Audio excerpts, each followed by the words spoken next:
Baik anak-anak, pada bab 2 ini kita akan membahas mengenai makna, kedudukan, dan fungsi Undang-Undang Dasar 1945 serta Peraturan Perundang-undangan Nasional.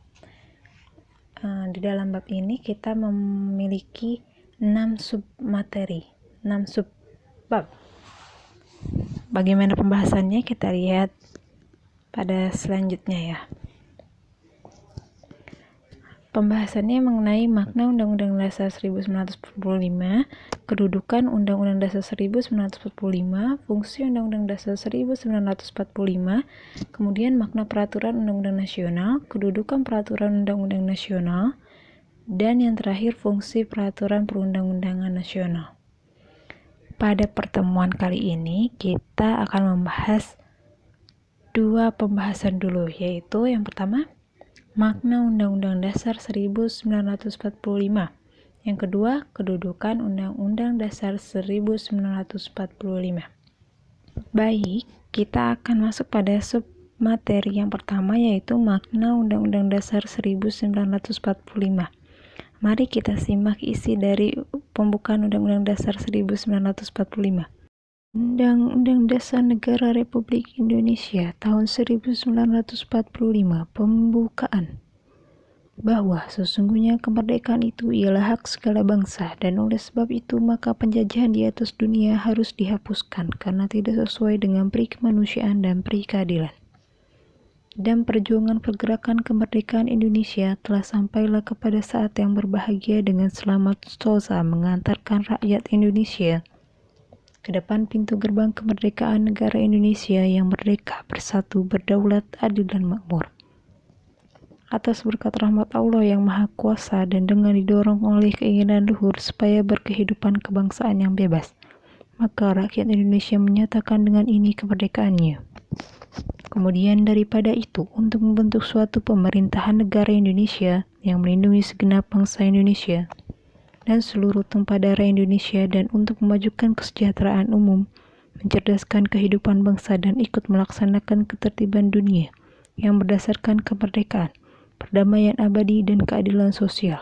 Maka disusunlah kemerdekaan kebangsaan Indonesia itu dalam suatu Undang-Undang Dasar Negara Indonesia yang terbentuk dalam suatu susunan negara Republik Indonesia yang berkedaulatan rakyat dengan berdasarkan kepada ketuhanan yang Maha Esa, kemanusiaan yang adil dan beradab, persatuan Indonesia, dan kerakyatan yang dipimpin oleh hikmat kebijaksanaan dalam permusyawaratan perwakilan, serta dengan mewujudkan suatu keadilan sosial bagi seluruh rakyat Indonesia.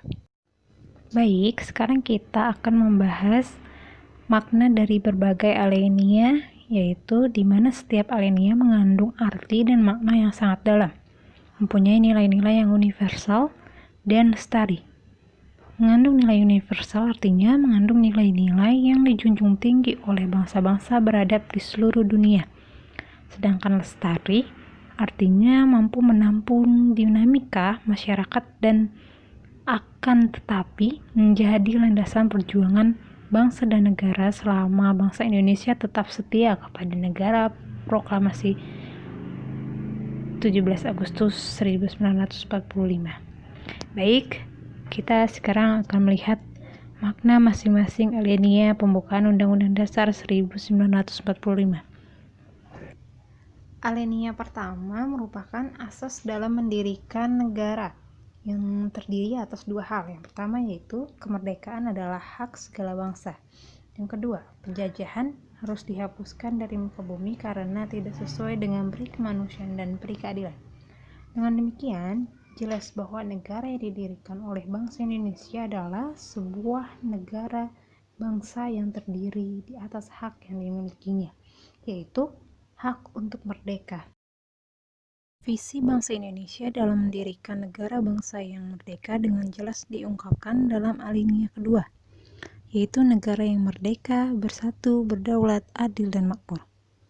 Negara yang merdeka, bersatu, dan berdaulat bermakna sebagai negara bangsa yang bebas dari penjajahan maupun penindasan negara lain, serta berhak menentukan segala kebijakannya berdasarkan kedaulatan yang dimilikinya. Disadari sepenuhnya bahwa kekuatan Indonesia untuk mencapai cita-cita kemerdekaannya adalah tumbuh dan berkembangnya kesadaran dan semangat persatuan bangsa dan kesatuan wilayah. Adil dan makmur adalah kondisi kehidupan yang menjadi tujuan dalam mendirikan negara. Kemakmuran yang akan dibangun adalah kemakmuran untuk semua.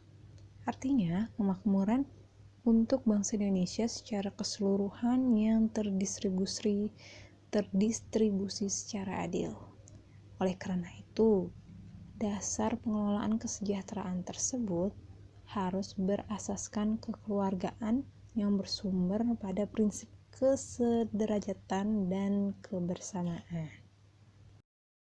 Pada alinea ketiga, berdasarkan asas kemerdekaan dan visi yang ingin diwujudkan, bangsa Indonesia sebagai bangsa yang religius menyadari sepenuhnya bahwa kemerdekaan yang telah dicanangkan, kemerdekaan yang diperjuangkan dengan berbagai pengorbanan, hanya dapat terlaksana sepenuhnya berkat rahmat Allah yang Maha Kuasa.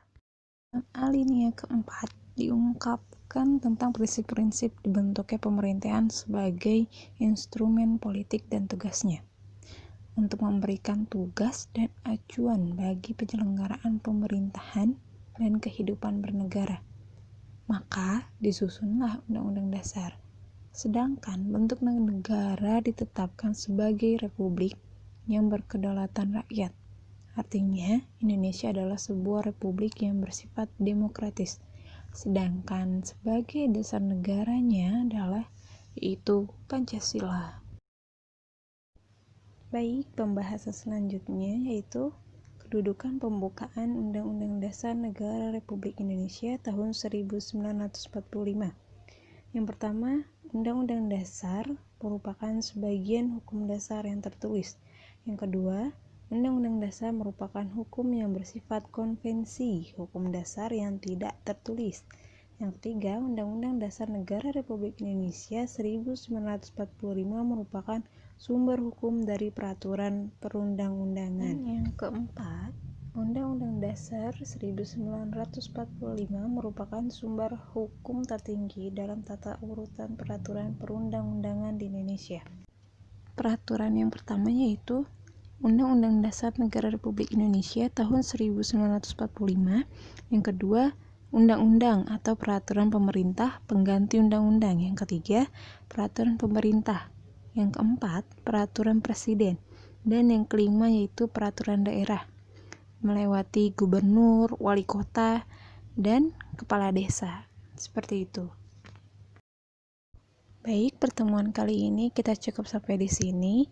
Selanjutnya akan ada pembahasan lain di pertemuan yang kedua, ketiga, dan seterusnya. Semoga bermanfaat untuk kalian dan dapat dipahami.